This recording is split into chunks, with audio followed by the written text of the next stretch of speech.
Story 11.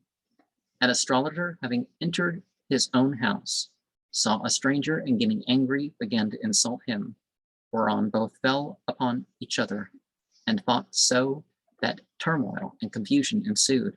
A pious man who had the scene exclaimed, "How knowest thou what is in the zenith of the sky, if thou art not aware who is in thy house?"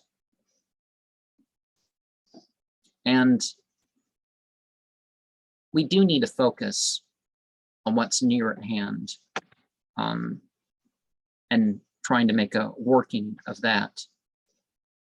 Sure, you don't keep cooped up at home until you've figured all that out and get that at its best possible or whatever, necessarily, but you know,